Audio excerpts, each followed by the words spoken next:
먼저 우리가 2절에서 8절은 제사장 가문, 지난주에 제가 말씀드렸죠. 제사장들을 이제 인봉, 도장 찍었다는 것은 우리가 제사를 지낼 때에 거룩한 하나님의 성전 안에서 우리가 경건시하게 해야 되는데, 그게 반복이 되어지다 보면 뭡니까? 익숙함에 취해가지고 잃어버렸다는 거예요. 처음에 드렸던 그 예배가 시간이 지나면서 그냥 습관이 되어지고, 습관이 지나가서 빨리 숙제하듯이 하고 내가 뭔가를 해야지 바뀌는 거예요. 제사장들 또한 처음에는 정말로 하나님에 대한 그 사랑에 대해서, 헌신에 대해서 시작했지만 익숙하고 반복이 되어지다 보니까 뭡니까? 형식으로 바뀌어졌다라는 거죠. 그래서 그 부분들을 제가 지난주에 말씀드렸고, 오늘은 좀 다른 관점에서 한번 말씀을 드리도록 하겠습니다. 오늘 읽었던 말씀, 기록되어진 제사장이 몇 명이냐고 하면 21명입니다. 포로로 잡혀갔다가 1차로 예루살렘으로 귀환한 사람의 수가 몇 명이냐고 하면 49,942명입니다. 5만 명이 조금 안 돼요. 5만 명이 귀환을 같이 했는데, 근데 제사장 수는 21명입니다. 21명이 5만 명을 감당할 수 있을까요? 자, 우리가 10장에서 이제 인봉을 했던 숫자는 21명이었는데 앞에 7장에 보니까 너무 많아요. 토탈 4,289명입니다. 지금 읽었던 말씀은 제사장 개인이에요. 근데 인봉한 사람은 제사장 가문의 이름이에요. 자, 레위인이나 족장들도 마찬가지예요. 많은 사람들 대신에 대표자가 나와서 도장을 찍는데, 자 보세요. 오늘 읽었던 이 제사장은 느헤미야 시대 때 영적인 지도자들이었습니다. 근데 중요한 거는 단순히 제사장 집안이 아니라는 거예요. 앞에 있는 말씀 보면 우리의 조상들이 하나님께로 범죄함으로 말미암아 우리가 고난을 당했고, 다시금 하나님의 은혜, 지금까지 우리를 지켜주셨던 그 하나님의 은혜를 고백하고 기도하면서 뭡니까? 다시 이제 내가 하나님 뜻대로 살겠다고 결단한 사람들의 이름이 우리가 오늘 읽었던 생소한 이름이었다는 것들을 우리가 기억하셔야 됩니다. 가문의 이름으로 도장을 찍었다는 것들은 매우 중요한 의미가 있어요.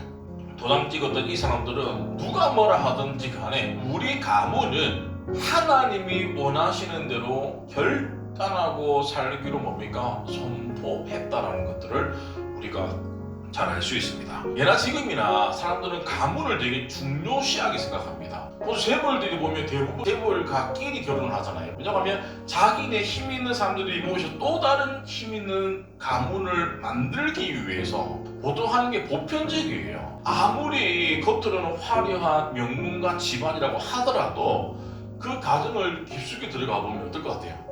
사랑 없는 그냥 우리 가문을 위해서 정략적인 결혼을 했다라고 하면 그 가운데 화목할까요? 그렇진 않을 것 같아요. 그냥 비즈니스 관계인 것 같아요. 결국에는 세상에 볼 때는 명문가지만 그 안에 들어가 보면 뭡니까? 하나도 명문가의 자질이 없더라고요. 세상의 기준의 명문은 뭡니까? 불면 사라질 수밖에 없어요. 왜냐고 하면 그 가운데 뭔가 좀 더 이윤이 되어지는 쪽으로 자꾸 가기 때문이에요. 그런데 성경이 말하는 명문가는 하나님께 인정을 받는 게 명문가입니다. 세상의 부나 세상의 권력을 쫓아가는 게 아니라 정말 하나님께 인정받는 게 명문가인데, 여호수아가 마지막에 땅 분배 다 해주고, 그래서 뭡니까? 우리는 지금까지 우리 지켜주신 하나님을 섬기겠다. 너네 눈에서 알아서 해. 보내는 거예요. 자, 뭡니까? 결국엔 명문가는 하나님만 섬기는 집안이 명문가 집안임을 믿으시기 바랍니다. 그런데 우리는 뭡니까? 세상과 자꾸 하나님을 겸하여 섬깁니다. 이 세상에는 아무리 돈이 많고 아무리 부귀영화가 있어도 시간이 지나고 나면 아무 의미가 없어요. 그러면 중요한 게 뭐냐고 하면, 우리의 인생을 어디에 맡기는 게 진짜일까 고민하셔야 됩니다. 세상의 명문가는 잘되고 성공하고 이게 좀 명문가라고 하지만, 진짜 명문가는 하나님이 책임져 주시는 집안이 진짜 명문가임을 우리가 기억하셔야 됩니다. 자, 그러면 왜 우리가 하나님만 섬겨야 되는지, 왜 하나님께 인정을 받아야 되는지 나와 있습니다. 천대까지 난 이 표현이 뭘까요? 내 밑으로 천대입니다. 그러면 하나님이 우리가 올바른 선택, 하나님만 섬기기로 선택한 그것이 나의 행위가 내 후손들까지 영향을 끼치는데 언제까지요? 천대까지. 세상 사람들은 축복이라고 하면 돈을 많이 벌고 또 건강하고 잘 사는 것으로 얘기하지만 우리는 더 중요한 게 있어요. 뭐냐면 영적인 축복을 받으셔야 되는 거예요. 왜냐하면 그 영적인 축복을 잃어버리면 세상의 것들은 언제든지 사라질 수밖에 없고 그것들을 유지하는 것도 너무너무 힘듭니다. 그것들을 지켜내는 것도 너무너무 힘들어요. 그런데 하나님이 지켜주신다라고 하면 우리가 생각하는 것보다 훨씬 더 희한하게 일이 잘 풀릴 거예요. 왜냐하면 그분이 책임져 주시기로 약속하셨기 때문에. 그래서 우리는 영원한 그 생명, 그 축복들을 절대로 놓쳐버려서는 안 된다는 겁니다. 생명보다 중요한 게 하나도 없어요. 이 세상 죽고 나서 또 다른 삶이 있는데 우리가 분명히 예수 그리스도만을 믿기로 작정하고 인보한 도장을 찍은 사람에게는 영원한 생명을 우리에게 주신다고 분명히 말씀하고 있습니다. 한번 생각해보세요. 만약에 우리가 이 시간이 오늘이 마지막이라고 하면 나는 우리 아이들에게 어떤 얘기를 해주고 싶고 그리고 어떤 게 중요하고 또 무엇을 전해줘야 될 것인지 고민해보세요. 그러면 내가 진짜 어떤 삶을 살아가고 있는지 정확하게 알 수 있습니다. 우리 아이들에게 정말 필요한 것보다 믿음이라는 거예요. 하나님을 경외하는 거, 예배를 지키는 거, 그리고 말씀에 순종하는 것, 이것들을 물려줘야지 하나님이 우리 아이들 인생을 책임져 주시지.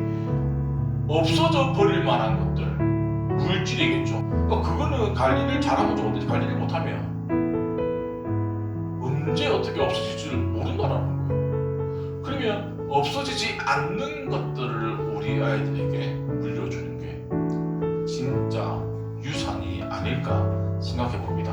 내가 내 하나님 여호와의 말씀을 청종하면 이 모든 복이 내게 임하며 내게 이르리니. 자, 여호와의 말씀을 청종하면 너네들이 우리 아이들이 믿음의 유산을 잘 지키며 모든 복이 우리 아이에게 임한다라고 성경은 말씀하고 있습니다. 그래서 우리는 우리 아이들에게 물려줘야 될 가장 큰 유산이 뭐냐고 하면 신앙이에요.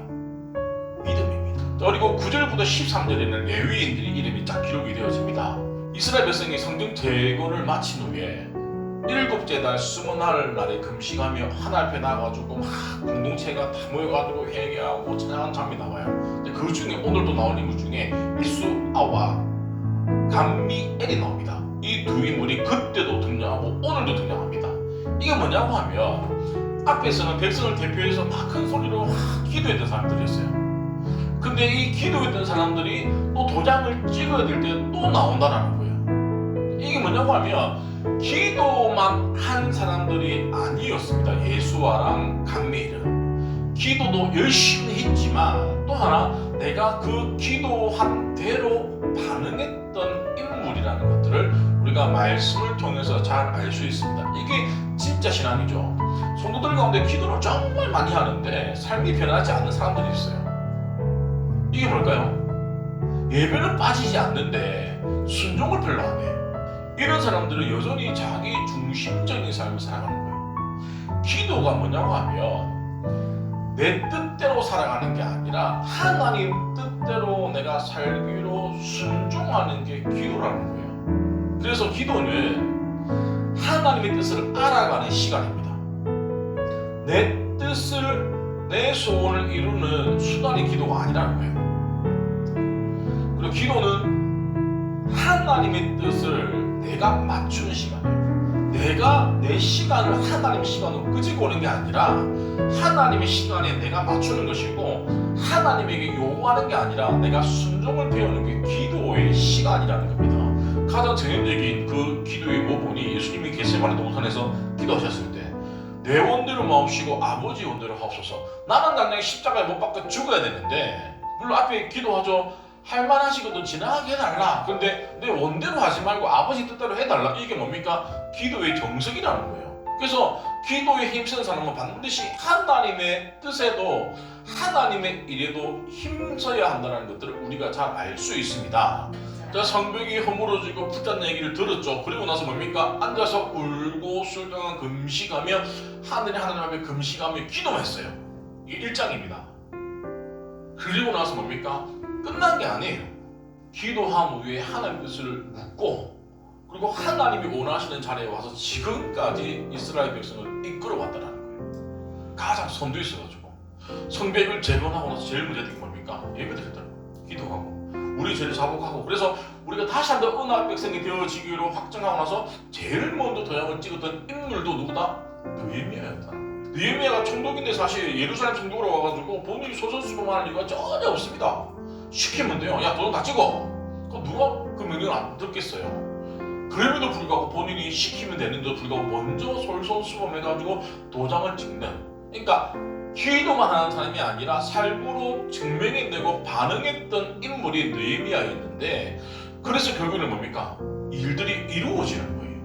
그래서 기도할 때 우리가 반응하셔야 됩니다. 그래서 기도는 하나님을 막 움직이는 게 아니라 내가 움직이는 거예요. 그리고 하나님의 뜻을 바꾸는 게 아니라 내 뜻을 바꾸는 거예요. 그래서 기도의 시간이 깊어지면 깊어질수록 뭐다? 순종의 깊이도 함께 깊어질 수밖에 없다는 것들을 기억하셔야 됩니다. 자, 14절에서 27절 족장이들이 막 기록이 되어집니다. 그런데 이 족장들도 각 가운데 대표자죠. 흥미로운 사실은 1차 기한 때 돌아왔던 가문의 수가 스가랴 2장에 보면 33가문이었어요. 그런데 오늘 언약에 참여하기로 했던 가문이 뭡니까? 15가문밖에 도장을 안 찍어요. 돌아왔던 모든 사람들이 다 도장을 찍는 게 아니에요. 많은 가문도 있었지만 특별히 44명만 우리 가문은 내가 믿음으로 이끌어 가겠습니다 하고 도장을 찍었던 것들을 기억하셔야 됩니다. 지혜 있는 자는 궁창의 빛과 같이 빛날 것이요 많은 사람들을 옳은 대로 돌아오는 사람, 그러니까 예수 죽어가는 사람, 예수를 믿게 한 사람은 별과 같이 영원토록 빛나게 해주신다라고 성경은 말씀하고 있습니다. 이 세상은 성공에 늘 목말합니다. 직장에서 승진하고 싶고 돈을 벌면 많이 벌고 싶고 하고 나면은 아이들이 많이 오기를 원해요. 자, 뭐냐고 하면 누구나 성공을 원하지만 더 중요한 게 뭐냐고 하면 이 세상의 성공이 아니라 영원한 별같이 빛날 수 있는 성공을 하시는 게 훨씬 더 중요하다는 것들을 우리가 기억하셔야 됩니다. 어떤 사람이 별같이 빛나냐고 하면 많은 사람을 돌이켜 죄악에서 떠나게 한 사람, 복음을 전해서 이 사람이 저로부터 벗어나게 해준 사람을 영원토록 별과 같이 빛나게 해주신다고 성경은 말씀했습니다. 자, 그러면 하나님 우리를 어떻게 부르셨냐고 하면 파수꾼이 뭐냐고 하면 경계에서 지키는 일을 하는 사람이에요. 그래서 저 멀리 위험한 게 있으면 미리 위험을 감지해가지고 보고해서 뭡니까? 얼음을 나가지 않겠고, 그러니까 막 보는 사람들, 하나님이 기뻐하신 일을 즉각적으로 반응하는 영적인 파수꾼이 되어졌을 때 우리 모두 지혜 있는 자가 되어져서 하늘의 별과 같이 영원토록 빛나는 저와 우리 성도님 되시길 간절히 축원합니다.